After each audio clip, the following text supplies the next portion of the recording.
Bonsoir à tous. Aujourd'hui, nous allons parler de par quoi commencer quand on veut se reconvertir.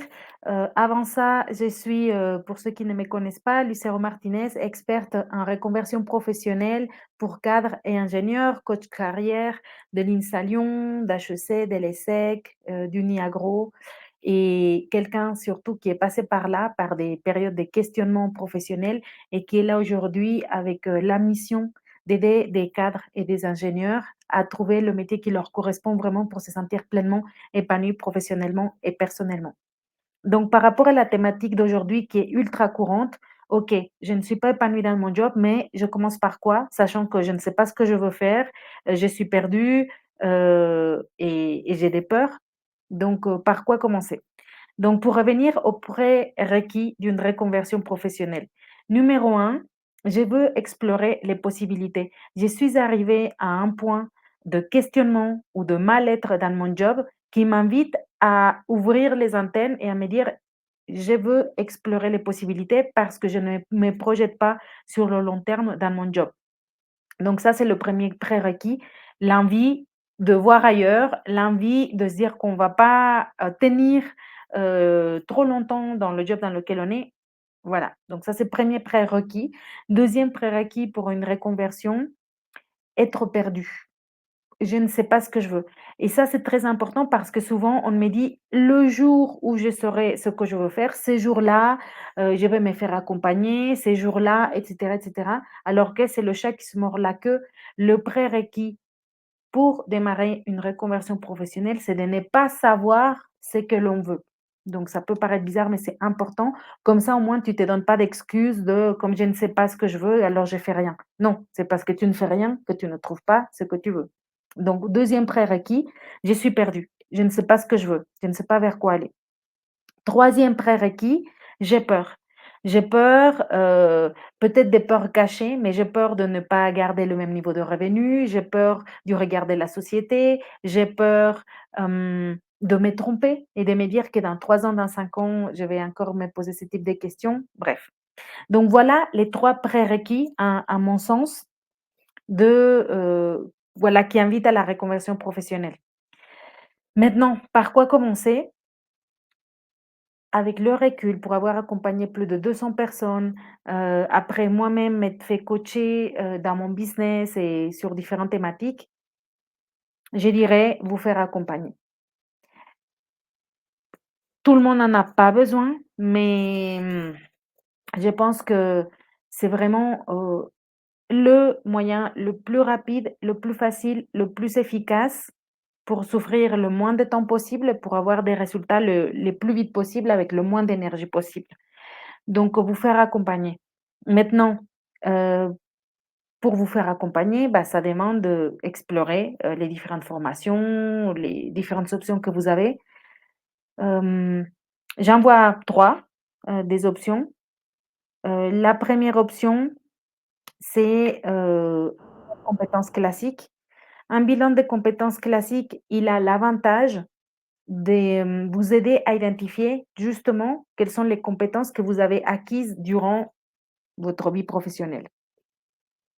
Ce bilan, pour moi, il est intéressant pour les personnes qui manquent de confiance en eux, qui ont l'impression d'avoir un job où ils n'ont pas appris grand-chose et voilà. Donc, ce bilan va leur permettre, justement, comme son nom l'indique, de faire le bilan de leurs compétences, d'en être conscient et de gagner en confiance par rapport à leur acquis, professionnel. Maintenant, le bémol d'un bilan comme ça, très, pour moi, superficiel ou basé que sur les compétences professionnelles, c'est finalement qu'on reste dans le même cadre, dans le sens où on va vous dire: «Bah, voilà, si tu es ingénieur ou si tu es cadre bac+5, bah, voilà, c'est ça le diplôme, c'est ça le cadre».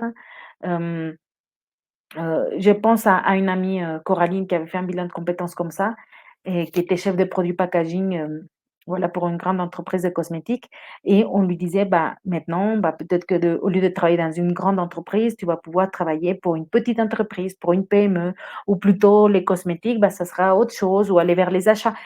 Enfin, comme l'impression de partir de ses compétences pour explorer les pistes professionnelles.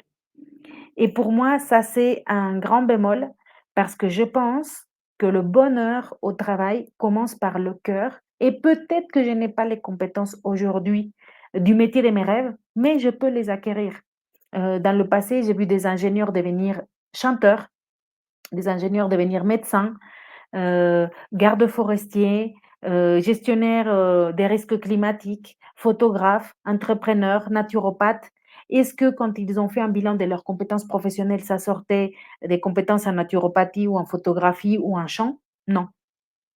Moi-même, je suis aujourd'hui, bah, chef d'une entreprise en coaching. Est-ce que j'en avais fait auparavant? Est-ce que ça serait sorti comme bilan de mes compétences professionnelles grâce à mes stages et mes diplômes? Non.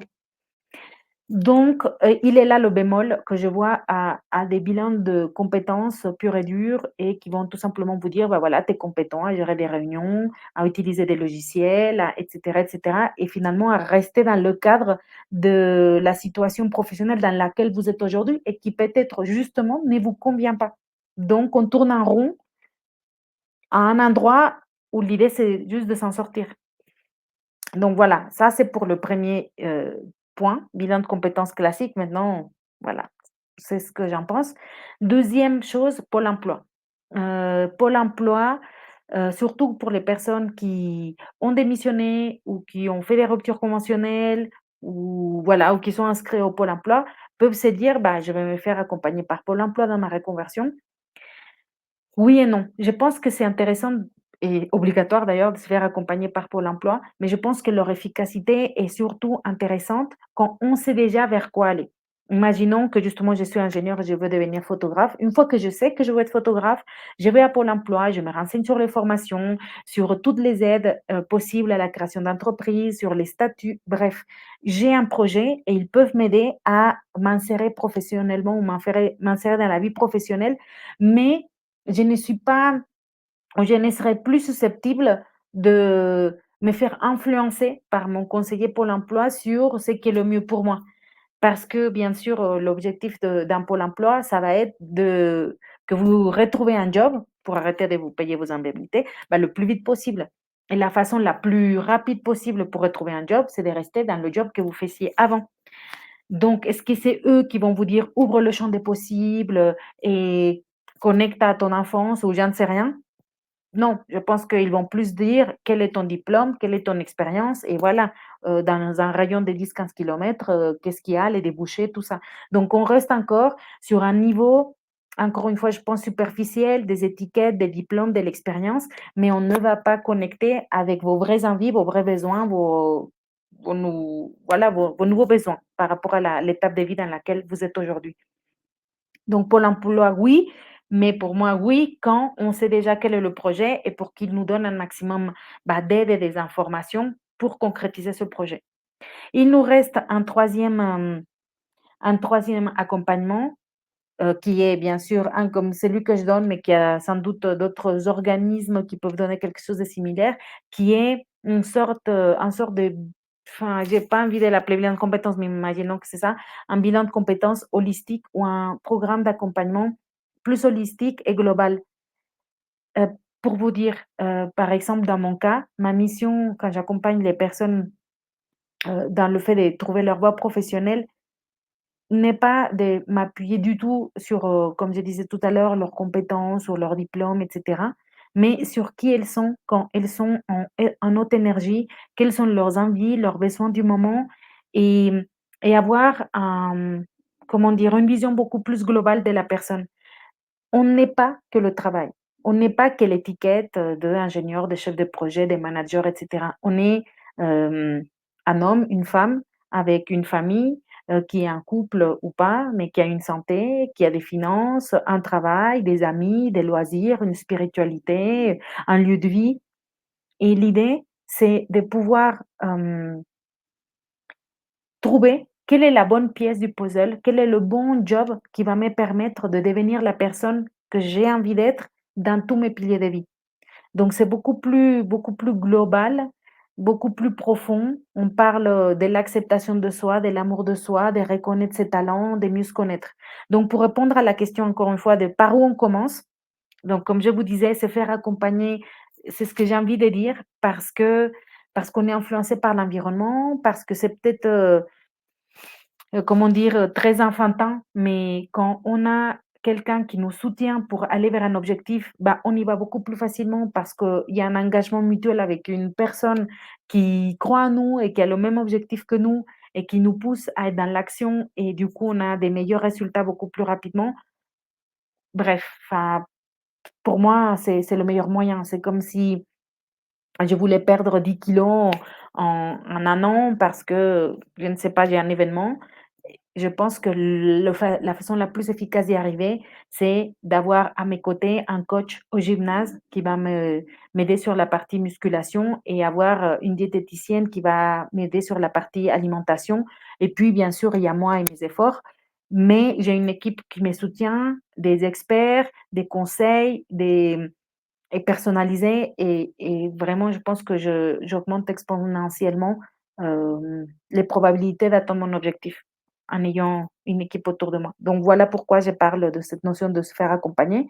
Maintenant pour répondre quand même à la question de par quoi on commence quand on veut se reconvertir, sur quoi, on travaille en priorité, il y a 2 choses. La première chose, hem, la vision. La vision de la personne que vous voulez devenir dans les 5 prochaines années et comme je disais tout à l'heure, pas que d'un point de vue professionnel, mais dans votre couple, dans votre famille, dans vos loisirs. C'est vraiment une belle opportunité de se poser des questions un petit peu existentielles et autour de son job pour clarifier le cap que l'on veut donner à sa vie pour les prochaines années et encore une fois, pas que professionnellement, mais dans sa vie au global. Donc pour moi, c'est par ça qu'on commence et deuxièmement, d'une manière un peu plus, voilà, autre chose suite à ça, la connaissance de soi.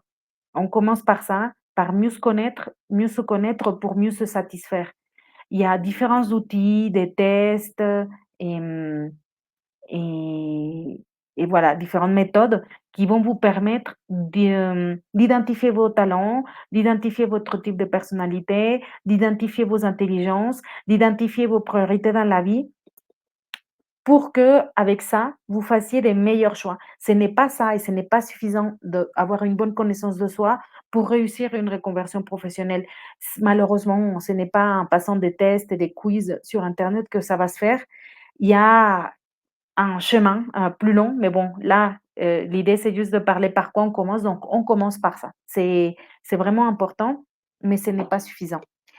Donc, voilà, pour récapituler, les prérequis d'une reconversion, c'est d'avoir l'envie d'explorer les possibilités parce qu'on ne se projette plus sur le long terme dans le job dans lequel on est. Le prérequis est aussi de se sentir perdu, de ne pas savoir vers quoi aller. C'est complètement OK et aussi, assez humainement, le prérequis, c'est d'avoir des peurs. C'est normal d'avoir des peurs, c'est pas un problème, c'est juste humain. Peur du changement, peur de l'échec, peur de l'inconnu, peur du regard des autres, peur de se tromper. Et par quoi on commence? Comme je disais, par le fait de se faire accompagner, soit par un bilan des compétences classiques si votre objectif, c'est plutôt de rester dans votre domaine, ou dans votre secteur actuel et pas vraiment de vous reconvertir et de gagner en confiance sur les compétences que vous avez acquises. Si c'est pas le cas, juste faites attention, je le conseillerais peut-être pas parce que vous restez cantonné à un cadre, à une façon de voir les choses, à une façon de vous apercevoir, alors que justement le métier de vos rêves n'a peut-être rien à voir avec vos compétences de base, justement. Et puis, on a parlé de Pôle emploi, que c'est super intéressant, mais quand on sait déjà vers quoi aller, donc vraiment plus dans la partie implémentation d'un plan d'action, de formation, de création d'entreprise, mais pas pour, forcément nous orienter sur ce qui est le mieux pour nous. Et puis, 3e, point, un accompagnement beaucoup plus holistique et global au niveau de la personne pour, savoir qui vous voulez devenir et quel est le bon métier qui va vous permettre d'avoir ce bon équilibre de vie personnelle et professionnelle, de vous sentir à votre place, de vous sentir à l'aise, de vous sentir, épanoui tout simplement professionnellement et bien sûr personnellement. Et bien sûr, la réponse à la question de par quoi on commence, par avoir une vision de la personne qu'on veut devenir, une boussole, un cap et numéro 2 la connaissance de soi, hem c'est pas l'objet de cette vidéo d'aller beaucoup plus en profondeur sur ça, mais comme ça, au moins, vous savez Par quoi on commence, justement?